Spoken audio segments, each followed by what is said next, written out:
سب سے پہلا کیا ہے کہ میں خود اللہ کا بندہ بنوں. اعبدوا ربکم الذی خلقکم. نمبر 2، اسی کی دعوت دوں، اسی کی طرف لوگوں کو بلاؤں. ادعو الی سبیل ربک بالحکمۃ والموعظۃ الحسنۃ وجادلهم باللتی احسن. نمبر 3، دین کی سربلندی، اعلاء کلمت اللہ، اقامت دین، غلبہ دین، تکبیر رب، جس کے لیے کہ ہم. السلام علیکم ناظرین، ڈاکٹر اسرار احمد کے مزید بیان سننے کے لیے ہمارے یوٹیوب چینل کو سبسکرائب کریں، لائک کریں، بیل آئیکن پریس کریں. شکریہ. عام فہم بنانے کے لیے اصطلاحات استعمال کرتے رہے ہیں، ہمارے بزرگوں نے کیے. حکومت الہیہ کا قیام، نظام اسلامی کا نفاذ، نظام مصطفیٰ کا نفاذ، یہ ساری اصطلاحات ہم مانی ہیں. یہ تیسری منزل ہے، چوٹی ہے یہ. اسی کے لیے جدید اصطلاح اسلامی انقلاب ہے. تو دیکھیے یہ اب جو عبارت شروع ہو رہی ہے وہ اسلامی انقلاب کے لفظ سے. اسلامی انقلاب کے لیے تنظیم اسلامی کے پیش نظر طریقہ کار یہ ہے کہ جو لوگ اللہ کی رضا اور آخرت کی فلاح کے حصول کے لیے سر دھڑ کی بازی لگانے کو تیار ہو. یہاں تک بات سمجھ لیجئے. اس میں جو میں نے آج دن میں گفتگو کی تھی، ایمان اس کا لب لباب ہے. ایمان کا حاصل کیا ہے؟ ہم اللہ کے ہیں، ہمارا مالک اللہ ہے، ہمارا معبود اللہ ہے. انا للہ، ہم اسی کے ہیں. میرا سب کچھ میرے خدا کا ہے. نمبر 2، میری زندگی کا نصب العین صرف اور صرف اللہ کی رضا اور آخرت کی فلاح. یہ اتنے موٹے الفاظ یہاں کیوں لکھے گئے؟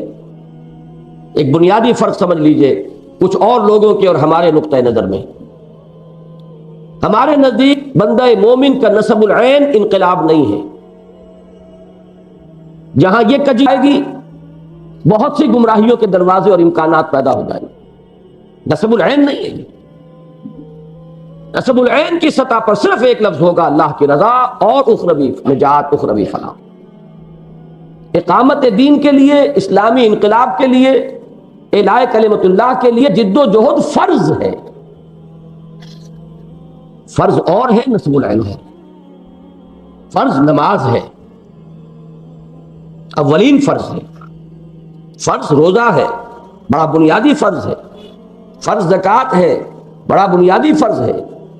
صاحب استطاعت کے لیے فرض حج ہے، بہت اہم فرض ہے، جس کے لیے وعید آئی ہے کہ جو استطاعت کے باوجود یہ فریضہ ادا نہ کرے وہ گویا کہ اسلام کے دائرے سے نکل جاتا ہے، حقیقت کے اعتبار سے کفر کے دائرے میں قدم رکھ دیتا ہے. قانوناً نہیں، حقیقت کے اعتبار سے. بس صرف اس میں افراط و تفریط یہ ہے کہ یہ نہ سمجھیے کہ فرض صرف یہ ہے. فرض پوری زندگی میں اللہ کی بندگی بھی ہے. فرض دعوت و تبلیغ بھی ہے، ہر بندے کے لیے، ہر بندہ مومن کے لیے. اپنی اپنی صلاحیت، اپنی اپنی استعداد، اپنی اپنی ذہانت، فطانت، اپنی علمی سطح جو بھی ہے اس کے اعتبار سے حق کی تبلیغ، حق کی اشاعت. اور سب سے اونچا فرض اللہ کے دین کے غلبے کی جد و جہد بھی. اونچا کہا ہے میں نے، اس کو ذہن میں رکھیے. 3 منزلہ عمارت ہو تو سب سے اونچی منزل تیسری ہے، لیکن اہم ترین منزل پہلی ہے. اس سے بھی اہم تر وہ بنیاد ہے جس پر یہ ساری عمارت کا بوجھ ہے. بنیاد کمزور ہو، اوپر آپ نے کتنا ہی اعلیٰ میٹیریل لگا دیا ہو، عمارت کمزور ہے. پہلی منزل مودی ہے، اوپر آپ نے کتنا ہی سیمنٹ لگا دیا ہو، عمارت مودی ہے. لیکن بلند ترین منزل تیسری ہے. ان دونوں چیزوں کو بیک وقت نگاہ میں رکھنے کی ضرورت ہے. اہم ترین پہلی ہے، بلکہ اس سے بھی پہلے بنیاد ہے، لیکن بلند ترین تیسری ہے. لیکن یہ سب کے سب فرائض دینی ہے. اگر ان میں سے کسی کو بھی وہاں سے ہٹا کر نصب العین کے درجے پر لے آیا جائے، اس کا نتیجہ کیا نکلے گا کہ باقی سب اس کے تابع ہو جائیں گے، باقی سب کی حیثیت ثانوی ہو جائے گی۔ باقی سب جو ہے وہ گویا کہ اس کا ذریعہ بن جائیں گے، ان کی فرضیت مستقل نہ رہے گی، ان کی فرضیت اور اہمیت جو ہے وہ تابع ہو جائے گی اور ثانوی بن جائے گی۔ یہ مغالطہ ہے، اللہ تعالی ہمیں اس سے بچائے۔ نصب العین صرف ایک ہے اور وہ ایمان کا لب لباب ہے کہ اللہ کی رضا اور آخرت کی فلاح، یہ ہماری کل جد و جہد کا اصل مقصود و مطلوب۔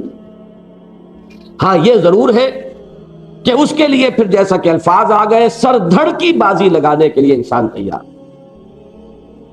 یہ ہاف ہارٹڈ نہ ہو، یہ جزوی نہ ہو، یہ عافیت کوشی کے ساتھ نہ ہو، یہ ریزرویشنز کے ساتھ نہ ہو، یہ تحفظات کے ساتھ نہ ہو، بلکہ یہ کہ ہمہ وقت ہمہ تن، تن من دھن انسان لگانے کے لیے آمادہ ہو، جس کے لیے کہ دیکھیے ایمان کا یہ لب لباب جس پر گفتگو ہو چکی ہے مسجد میں، وہ لب لباب قرآن مجید کے الفاظ میں کیا ہے؟ قل ان صلاتی و نسکی و محیای و مماتی للہ رب العالمین، یہ اس کا خلاصہ ہے، یہ اس کا حاصل ہے، یہ اس کا لب لباب ہے۔ اسی کو حضور نے کیسے ادا فرمایا؟ من احب للہ و ابغض للہ و اعطى للہ و منع للہ فقد استکمل الایمان۔ میں نے کیا عرض کیا تھا؟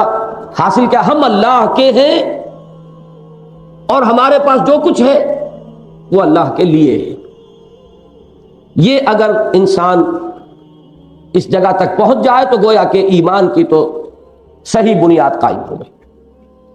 اسی کو سورہ توبہ میں یوں فرمایا، ان اللہ اشتری من المؤمنین انفسهم واموالهم بان لهم الجنہ۔ یہ ایمان تو در حقیقت ایک بیع و شراء ہے، ایک سودا ہے، ایک لین دین ہے، ایک معاہدہ ہے۔ فقہ میں اسے ہم بیع سلم کہیں گے۔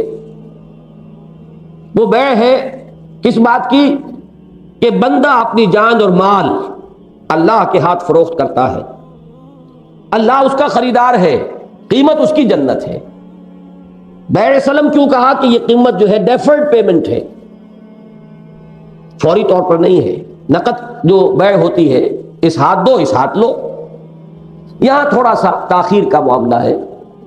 وہ تاخیر ویسے تو کیا پتا کہ آج ہی موت آ جائے، لیکن یہ کہ بہرحال فرق دو عالموں کا ہے، عالم دنیا عالم آخرہ۔ عالم دنیا میں جان اور مال لگاؤ، عالم آخرہ میں جنت لو، تو بیع سلم ہے۔ تو تعبیر کے مختلف اسلوب ہیں، مختلف انداز ہیں۔ ایک پھول کا مضمون ہو تو 100 رنگ سے باندھو، حقیقت کو سمجھیے کہ حقیقت کیا ہے۔ ایمان کا لب لباب ہم اللہ کے ہیں اور ہمارا سب کچھ، میرا سب کچھ میرے خدا کا، میں نے اسے فروخت کر دیا۔ ان اللہ اشتری من المؤمنین انفسهم واموالهم بان لهم الجنہ۔ اس کی شکل کیا ہوگی؟ وہ بھی سورہ صف کی آیات، یا ایھا الذین آمنوا هل ادلکم علی تجارۃ تنجیکم من عذاب علیم تؤمنون باللہ ورسولہ وتجاہدون فی سبیل اللہ باموالکم وانفسکم ذالکم خیر لکم ان کنتم تعلمون یغفر لکم ذنوبکم ویدخلکم جنات تجری من تحتها الانہار ومساکن طیبۃ فی جنات عدن ذالک الفوز العظیم۔ اب یہ کہ فرض کر لیجئے اس وقت، ویسے تو اللہ تعالیٰ سے طلب کیجئے، اور مجھے الفاظ یاد آئے ہیں انجیل میں حضرت مسیح کے ایک وعظ میں، یہ بھی ہو سکتا ہے کہ یہ کلام اللہ ہو، اور یہ بھی ہو سکتا ہے کہ یہ حضرت مسیح کا وعظ ہو، اس لیے کہ انجیل کی ترتیب جو ہے وہ اس نہج سے ہو گئی ہے کہ جیسے اگر آپ فرض کریں معاذ اللہ ثم معاذ اللہ، اگر کہیں ایسا ہو گیا ہوتا کہ قرآن مجید کو حضور نے اس طرح علیحدہ مرتب کر کے امت کے حوالے نہ کیا ہوتا، اور اگر خدا نہ خواستہ قرآن مجید اور احادیث نبویہ اور سیرت نبی یہ سب گڑبڑ ہو جاتی، تو یہ حال ہے اصل میں انجیل کا۔ اس میں وہ چیزیں بھی ہیں جو بذریعہ وحی انہیں عطا ہوئی، وہ ہیں جو انہوں نے خود بیان فرمایا، جسے ہم اپنی اصطلاح میں حدیث کہتے ہیں۔ پھر واقعات بھی ہیں ان کی زندگی کے کہ جس سے اس کو ایک سیرت کی شکل دے دی گئی ہے۔ تو بڑے پیارے الفاظ ہیں، مانگو دیا جائے گا، کھٹکھٹاؤ کھولا جائے گا۔ تو اللہ سے مانگیے یہ توفیق کہ ہم اس معیار پر آئیں کہ ان صلاتی و نسکی و محیایا و مماتی للہ رب العالمین۔ تو اب وہ جو ہائیسٹ منزل ہے اقامت دین، پہلی دو منزلوں سے ہو کر وہاں جانا ہے، لیکن نگاہ بلند رکھنی ہے، اپنے ہدف اس جد و جہد کا پیش نظر رکھنا ہے کہ جانا ہے وہاں۔ تو کیسے جائیں گے؟ یہ ہے جو بات شروع ہوئی۔ اسلامی انقلاب کے لیے تنظیم اسلامی کے پیش نظر طریقہ کار یہ ہے کہ جو لوگ اللہ کی رضا اور آخرت کی فلاح کے حصول کے لیے سر دھڑ کی بازی لگانے کو تیار ہوں، وہ کیا کریں؟ اب یہ 3 ضرب 3 کا یہ ہندسہ پہلے ذہن میں رکھ لیجئے، 3 باتیں پھر 3 باتیں پھر 3 باتیں۔ پہلی 3 باتیں کیا؟ نمبر 1، سب سے پہلے خود پوری طرح مسلمان اور حقیقی معنی میں اللہ کے بندے بنے، اور اپنی ذات اور اپنے دائرہ اختیار میں شریعت اسلامی کو نافذ کریں۔ پہلا کام یہ، وہی پہلی منزل، عبادت رب، اسلام، تقوی، اللہ کی اطاعت، رسول کی اطاعت۔ اس میں یہ الفاظ بہت اہم ہیں، اپنی ذات اور اپنا دائرہ اختیار۔ اپنی ذات پر تو اختیار ہے کہ نہیں؟ بھارت میں بھی کوئی مسلمان کو نماز پڑھنے سے تو نہیں روکتا، کوئی مسلمان کو داڑھی رکھنے سے تو نہیں روکتا، تاحال نہیں ہے۔ کسی بھی دنیا کے خطے مسلمان پر یہ پابندی نہیں، یہ پابندی مسلمان ممالک میں تو لگتی نہیں ہے۔ نقاب اوڑھنے پر بچیاں کالجوں یونیورسٹیوں سے آج بھی نکالی جا رہی ہے، نام نہاد مسلمان ملکوں میں، لیکن جن کے خوف سے ہم نے ملک کو تقسیم کروایا، اس ملک میں تاحال ایسی کوئی پابندی لگی نہیں۔ اپنی ذات کے بارے میں آپ آزاد ہیں جو چاہیں، یہاں بھی آپ آزاد ہیں۔ یہ دوسری بات ہے کہ من پاپی ہو، نیت میں فطور ہو، ماحول سے مرعوبیت ہو، تو یہ تو داخلی بات ہے، آپ کا فیصلہ ہے۔ تو پہلے اپنی ذات، نمبر 2 اپنا دائرہ اختیار، کلکم راعٍ وکلکم مسئول عن رعیتہ۔ اگر آپ کسی خاندان کے سربراہ ہیں تو یہ دائرہ اختیار ہے آپ کا۔ یہاں اگر آپ اللہ کے قانون کو نافذ نہیں کر سکتے تو کوئی حق نہیں پہنچتا کہ آپ زبان سے یہ دعویٰ کریں کہ آپ چاہتے ہیں کہ اللہ کا دین اللہ کی زمین پر غالب ہو جائے۔ یہ ہوگا وہ لما تقولون ما لا تفعلون، کبر مقتا عند اللہ ان تقولوا ما لا تفعلون۔ کیوں کہتے ہو جو کرتے نہیں ہو؟ اللہ کے غضب کو، اللہ کی بیزاری کو بڑھانے والی ہے یہ شے کہ تم کہو جو کچھ کے کرتے نہیں ہے۔ تو پہلا قدم تو یہ ہے۔ شرط اول قدم ہی نفس کے مجنوں باشی، لوگ دقیانوسی کہیں سر آنکھوں پر، لوگ رجت پسند کہیں سر آنکھوں پر، لوگ کہیں اگلے وقتوں کے ہیں یہ لوگ، انہیں کچھ نہ کہو، برداشت کیجئے۔ آخر میں نے سنا کہ نہیں سنا؟ 7 دن متواتر یہ باتیں بیٹھ کر سٹیج پر سنی کہ نہیں سنی؟ اپنے اہتمام سے اجتماع کیا ہے، وہاں سنا ہے، سننا پڑے گا۔ وَلَا تَسْمَعُنَّ مِنَ الَّذِينَ اوتوا الکتاب ومن الذین اشرکوا اذًا کثیرا۔ اے مسلمانوں تمہیں سننی پڑیں گی نہایت اذیت بخش باتیں، اہل کتاب سے بھی اور مشرکین سے بھی۔ حضور سے کیوں کہا گیا وَاصْبِرْ عَلَىٰ مَا يَقُولُونَ وَاهْجُرْهُمْ هَجْرًا جَمِيلًا؟ صبر کیجئے اس پر جو یہ کہہ رہے ہیں، اور ان سے لا تعلق اختیار کیجئے لیکن خوبصورتی کے ساتھ، اس لیے کہ ابھی تو انہیں سمجھانے کا حق ادا کرنا ہے۔ ابھی تو یہ وحشی جانوروں کے مانند بدکے ہوئے ہیں۔ سورہ مزمل کے بعد مدثر ہے، اسی میں یہ الفاظ آئے کأنہم حمر مستنفرہ فرت من قسورہ۔ یہ ان گدھوں کے مانند ہے، جنگلی گدھوں کے مانند جو بدک رہے ہیں۔ یہ بدک رہے ہیں فی الحال، یہ جانتے نہیں ہیں کہ کیا کہہ رہے ہیں، لیکن یہ کہ آپ ان سے لا تعلقی اس معنی میں نہیں اختیار کریں گے کہ جاؤ تم دفع ہو، لکم دینکم ولی دین، وہ مرحلہ آئے گا بہت بعد میں۔ ابھی یہ ہے کہ ان سے امیدیں منقطع کر لیں، ان سے دلی محبتوں کے رشتے کاٹ لیں، لیکن مستقل ترک تعلق کی اجازت نہیں ہے۔ تو وہاں فرمایا کہ وَاصْبِرْ عَلَىٰ مَا يَقُولُونَ وَاهْجُرْهُمْ حَجْرًا جَمِيلًا، حجر جمیل خوبصورتی کے ساتھ لا تعلق. قالوا سلاما، سلام کہہ کے علیحدہ ہو جانا. یہ پھر منتظر رہیں گے، پھر دیکھیں گے کب بہتر موقع ہو، کب طبیعت میں آمادگی ہو، یہ کچھ سننے کے لیے اور سمجھنے کے لیے تیار. یہی بات کہی گئی وَلَقَدْ نَعْلَمُ أَنَّكَ يَضِيقُ صَدْرُكَ بِمَا يَقُولُونَ، اے نبی ہمیں خوب معلوم ہے جو کچھ آپ کو سننا پڑ رہا ہے اس سے آپ کا سینہ بھجتا ہے، رنج ہوتا تھا، صدمہ ہوتا تھا. بہرحال پہلا قدم یہ جان لیجئے، اگر اس کو کوئی سر کرنے کو تیار نہیں اور اگلی منزل کی طرف پیش قدمی کرتا ہے تو احمق ہے، پاگل ہے، وقت ضائع کرتا ہے. حضرت علی رضی اللہ تعالیٰ عنہ کے الفاظ میں اضاع العمر فی طلب المحال، ایک محال طلب میں اپنی عمر ضائع کر رہا ہے انسان. پہلا قدم یہ، سب سے پہلے خود پوری طرح مسلمان اور حقیقی معنی میں اللہ کے بندے بنے، یہ پوری طرح کی ذرا وضاحت کر دو. اس میں بھی مغالطہ ہو سکتا ہے، اس میں انسان اگر معیار بنا لے گا شیخ عبد القادر جیلانی کو، جب تک وہاں نہ پہنچوں مجھے اگلا قدم نہیں اٹھانا، تو اگلے قدم کی نوبت آئے گی نہیں.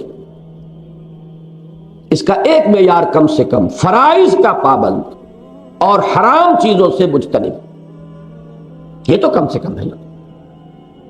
نوافل کی بات، مستحبات کی بات، چلیے جیسے جیسے آگے بڑھیں گے یہ پودا بھی پروان چڑھے گا، لیکن یہ کہ پہلی شرط تو یہ ہوگی فرائض کی ادائیگی، حرام چیزوں سے اجتناب.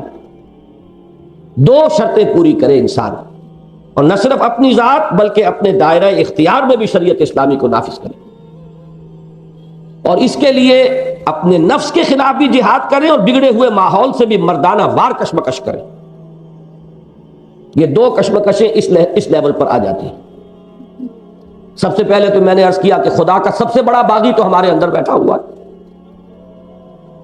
مولانا روم کا شعر میں نے یہاں نقل کیا ہے، اس کا ترجمہ بھی ہے، نفس ما ہم کم ترس فرعون نیست لیکن ایرعون نیست، میرا نفس بھی فرعون سے کم نہیں ہے. فرعون نے دعویٰ کیا تھا الیس لی ملک مصر، کیا مصر کی حکومت میری نہیں ہے؟ کیا مراد؟ میرا حکم چلے گا، میں نہیں جانتا کون اللہ کون رسول، کیا حلال کیا حرام. اسی طرح میرا نفس کہتا ہے کہ یہ وجود میرا ہے، اس پر میری خواہش چلے گی، میری مرضی، میں نہیں جانتا کیا حلال کیا حرام. تو نفس ما ہم کم طرف فرعون نیست. فرق صرف یہ ہے کہ میں درویش ہوں، میرے پاس لاؤ لشکر نہیں ہے، زبان سے میں کچھ نہیں کہہ سکتا. فرعون کے پاس لاؤ لشکر تھا، اس نے زبان سے بھی کہہ دیا تھا انا ربکم الاعلی. میں زبان سے کچھ نہیں کہہ سکتا لیکن نفس میرا یہی کہتا. دوسری بات، نفس کے جہاد کے ساتھ معاشرے کے ساتھ مجاہدہ، اس کا رخ کچھ اور ہے. معاشرہ کہاں سے شروع ہو جاتا ہے؟ آپ کا خاندان، آپ کے عزیز، آپ کے رشتہ دار، آپ کی برادری، آپ کا پڑوس، آپ کا محلہ، آپ کا شہر، آپ کی قوم، معاشرہ ہے.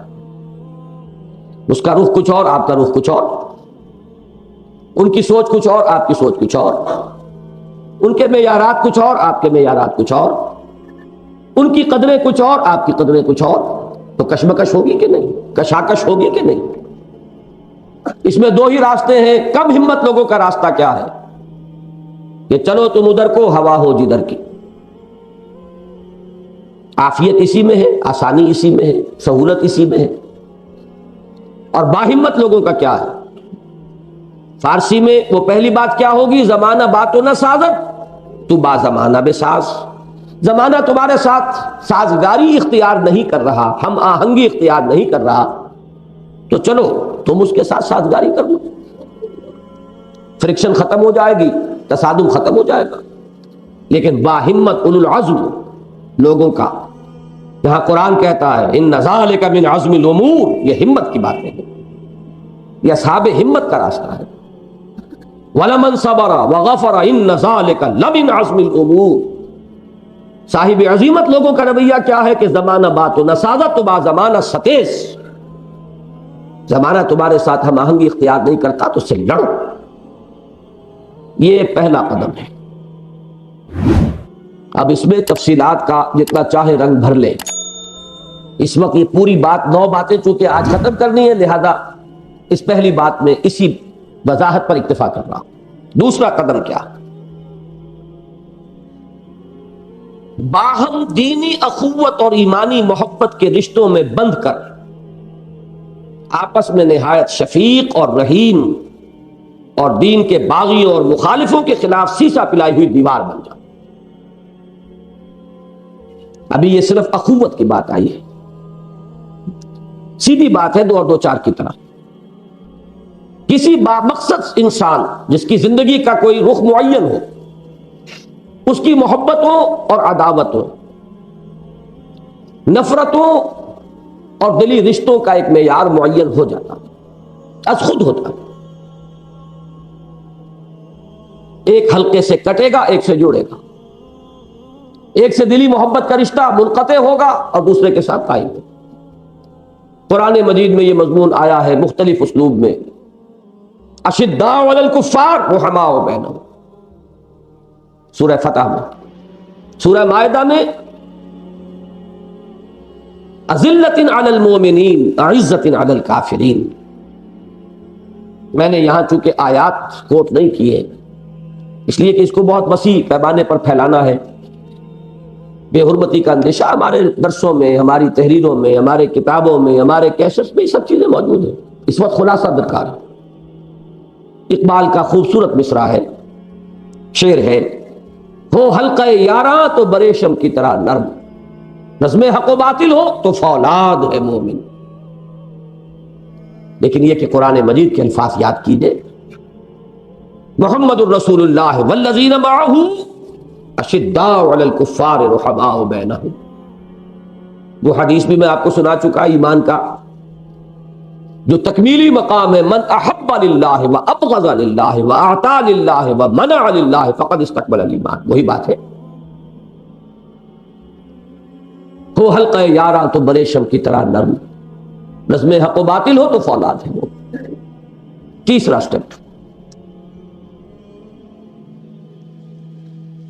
کسی ایسے شخص کے ہاتھ پر جس کے عزم و ارادہ،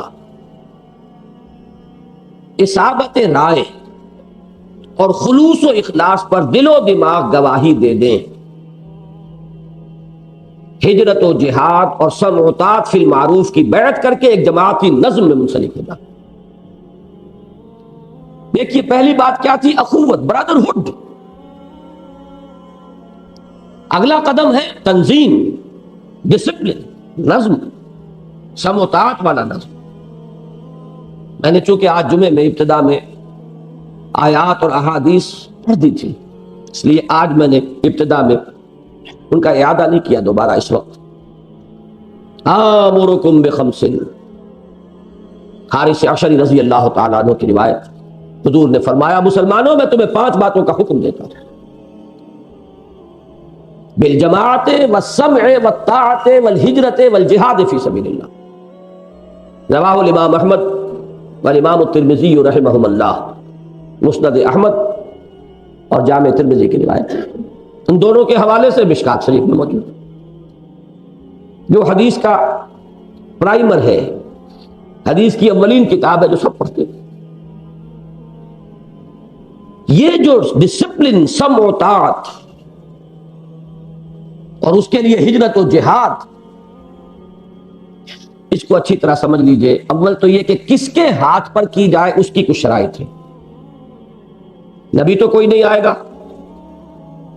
یا تو منتظر رہیے مرد از غیب، منتظر رہیے ظہور مہدی کے، منتظر رہیے نزول عیسیٰ کے علیہ الصلوۃ والسلام، اور اگر یہ نہیں اور ہرگز نہیں ہے تو پھر اب نبی نہیں آئے گا، معصوم کوئی نہیں ہوگا۔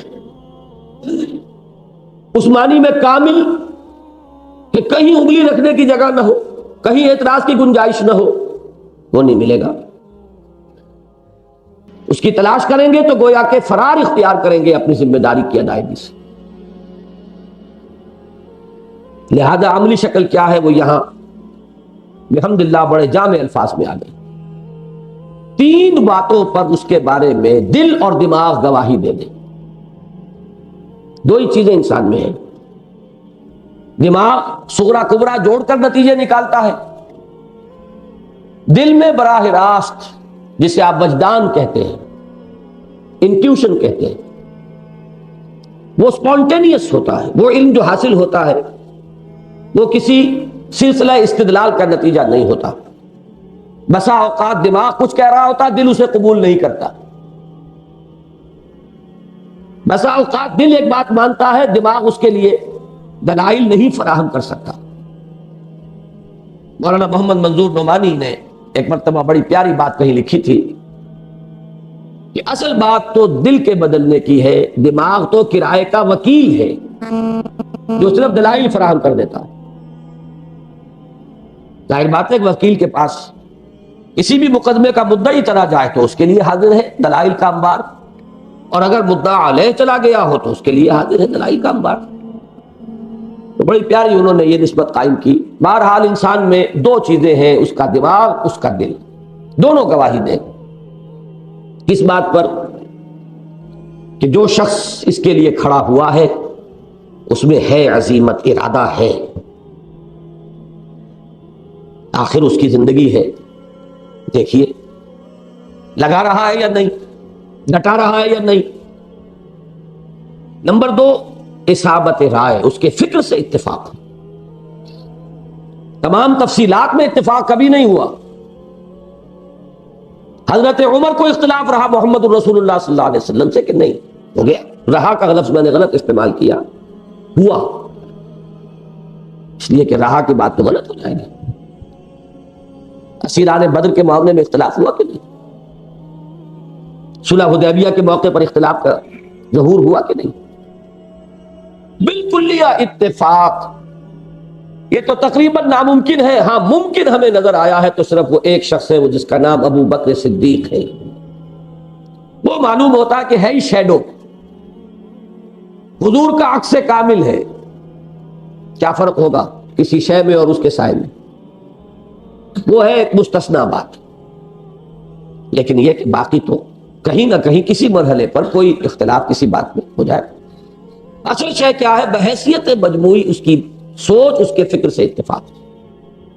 تیسری بات، اس کے خلوص و اخلاص پر دل گواہی ہے۔ اگرچہ یہ راز ہے بندے اور رب کے درمیان، کوئی تیسرا نہیں جان سکتا، کسی کے دل کو چیر کر آپ دیکھ نہیں سکتے، لیکن آپ فیصلہ ضرور کرتے ہیں، کسی سے معاملہ کرتے ہوئے فیصلہ کرتے ہیں، ادنا سے ادنا معاملہ کرتے ہوئے بھی ایک رائے قائم کرتے ہیں، یہ شخص قابل اعتماد ہے یا نہیں ہے، اس کے ساتھ حسن ظن رکھا جا سکتا ہے یا الحزم فی سوء الظن والا معاملہ کرنا پڑے گا کہ احتیاط سوء ظن میں ہے۔ یہ دل ضرور گواہی دیتا۔ تو اگر یہ تین شرطیں پوری ہو جائیں کہ دل و دماغ کی متفقہ گواہی مل جائے کسی شخص کے عزم و ہمت پر، کسی کی اصابت رائے پر، کسی کے خلوص و اخلاص پر، تو اب اس کے ہاتھ پر ہجرت و جہاد اور سمع و طاعت فی المعروف کی بیعت کرے۔